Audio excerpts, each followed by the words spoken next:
Hello my friends, welcome to Kryptonic one. बहुत बहुत स्वागत है मेरे चैनल में आपका। आज हम स्टीमर टोकन के बारे में बात करेंगे, जिनका दूसरा नाम है डाटा टोकन।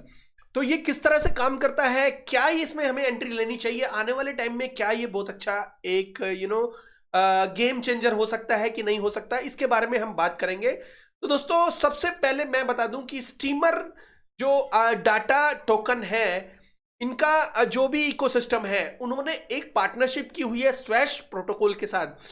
स्वैश बेसिकली एक एक्सटेंशन है, एक्सटेंशन के साथ पार्टनरशिप की हुई है। और वो एक्सटेंशन बेसिकली करता क्या है? एक्सटेंशन बेसिकली जब भी आप इसको डाउनलोड करते हो अपने कंप्यूटर में एक्सटेंशन डाउनलोड करते हो, तो वो एक्सटेंशन का काम शुरू हो जाता है।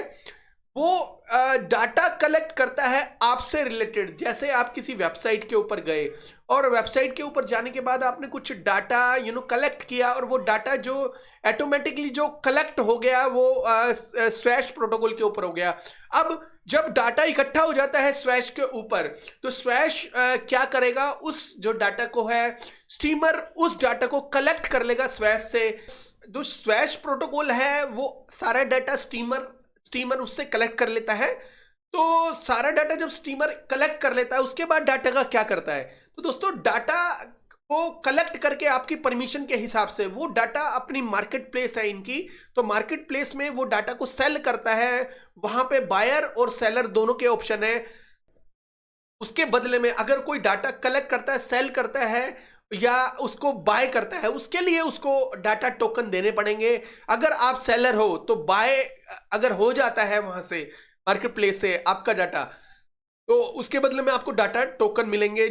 और जब डाटा टोकन आपको मिलेंगे तो आपका एक रिवेन्यू जनरेट होगा, जिसकी वजह से इसका यूज केस एक कंप्लीट हो जाएगा।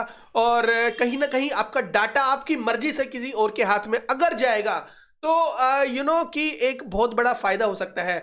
आपको पता ही है कि आपका डाटा कितना इंपॉर्टेंट है, और डाटा बड़ी बड़ी कंपनियां बिना परमिशन के आपका डाटा बेचती है पब्लिक को और बड़ी बड़ी कंपनियों को। और कहीं ना कहीं आपका डेली बेसिस पे एक लॉस, एक बड़ा रिवेन्यू आपके हाथ से चला जाता है। तो ये कंपनियां कौन सी है जो डाटा को बेचती है? दोस्तों, आज की डेट में बड़ी बड़ी कंपनियां जैसे अमेजोन और गूगल और कुछ भी इंश्योरेंस की वेबसाइट होगी, और किसी भी तरह की नॉलेज की वेबसाइट हो गई, और किसी भी तरह का डाटा हो, जैसे अमेजोन के ऊपर ही चले जाओगे आप, तो गूगल के ऊपर ही चले जाओगे, काफ़ी वेबसाइट उससे रिलेटेड आपके सामने आएगी, जो आपका डाटा कलेक्ट कर लेती है और उस डाटा को कहीं ना कहीं सेल करती है। कई बार क्या करते हो, आप इंश्योरेंस की वेबसाइट के ऊपर भी जाते हो, इंश्योरेंस चेक करते हो किस कंपनी का क्या इंश्योरेंस है, आप चेक करते हो, कंपनी सामने आती है, लेकिन आपको क्या ये पता है कि उन कंपनियों को भी आपकी इंफॉर्मेशन पूरी पूरी दे दी जाती है, बेच दी जाती है, जिसकी वजह से आपको कुछ नहीं मिलता, लेकिन उन कंपनियों को, उन वेबसाइट के ऑनर्स को बहुत तगड़ा रिवेन्यू मिल जाता है। तो दोस्तों, तो स्टीमर का यूज केस एक बहुत ही अच्छा यूज केस है। इसमें 4 पर्टिकुलर इकोसिस्टम है इसके रोडमैप में। सबसे पहले मोंक, फिर उसके बाद कोरिया, उसके बाद ब्रूबैक, उसके बाद टेंटम। तो ये 4 पर्टिकुलर इन्होंने चीजें इसके अंदर रखी है, मतलब डिवाइड किया है 4 पार्ट्स में, तो पार्ट्स का नाम दे दिया इन्होंने। जो सबसे पहले है, वैसे तो ये क्रिप्टो करेंसी 2017 में ये इकोसिस्टम्स के ऊपर वर्क करना स्टार्ट हो गया था, लेकिन जो सबसे पहला इन्होंने इकोसिस्टम लेके आया, वो मार्केट प्लेस लेके आए, वो स्वैश प्रोटोकॉल के साथ, तो उसका नाम मोंक था। और जो सेकंड वाला था 2020 में लेके आए, और 2020 में जो कोरिया करके इनका इकोसिस्टम लॉन्च हुआ था, जिसमें पीयर टू पीयर इकोसिस्टम इन्होंने स्टार्ट किया था। लेकिन इसमें नोट्स जो थे, सबसे बहुत ज्यादा नोट्स वो इसी के अपनी कंपनी के थे, जिसकी वजह से फुल्ली डिसेंट्रलाइज ये नहीं हो पाया। ठीक है, उसके बाद 2022 में इन्होंने ब्रूबैक इकोसिस्टम लॉन्च किया, जिसमें फुल सिक्योरिटी के साथ इन्होंने फुल डिसेंट्रलाइज इकोसिस्टम लॉन्च किया, जिससे कोई भी बंदा अपने कंप्यूटर के साथ इनकी जो मार्केट प्लेस में कनेक्ट होके अपने डाटा को सेल खुद से कर सकता है, कोई प्रॉब्लम नहीं है। ठीक है, अब इनका जो एक और जो प्रोटोकॉल अगर देखा जाए तो वो रह चुका है, उसका जो प्रोटोकॉल जो है 2023 में टैटम करके एक और प्रोटोकॉल आएगा, जिसके अंदर डाटा टोकनोमी की फुली डिप्लॉयड कर दिया जाएगा, और स्टीमर 1.0 लाइव हो जाएगा, और sponsors create bounties and incentive brokers. तो इंसेंटिव जो भी स्पॉन्सर होंगे, इंसेंटिव वगैरह इनके लिए इंसेंटिव प्रोग्राम स्टार्ट हो जाएगा। Delegation stakes on broker share revenue share होगा, उसमें से ही कुछ डेलीगेटर्स को भी चला जाएगा। और नेटवर्क गोज ट्रैकरलेस, तो नेटवर्क डिसेंट्रलाइज्ड होने के साथ साथ ही प्राइवेसी का भी इकोसिस्टम का ध्यान देंगे और इजीली ट्रैकेबल नहीं होगा। अगर ये ट्रैकेबल हो जाता है तो कहीं ना कहीं डाटा को सिक्योरिटी प्रोवाइड नहीं मिलती। तो जो ट्रैकरलेस इकोसिस्टम ये स्टार्ट करेंगे तो कहीं ना कहीं ये जो है परफेक्ट इकोसिस्टम हो जाएगा आने वाले टाइम में। याद रहे दोस्तों, 2023 में Q2 में ये लॉन्च होगा, उस टाइम इसकी हाइप बढ़ सकती है।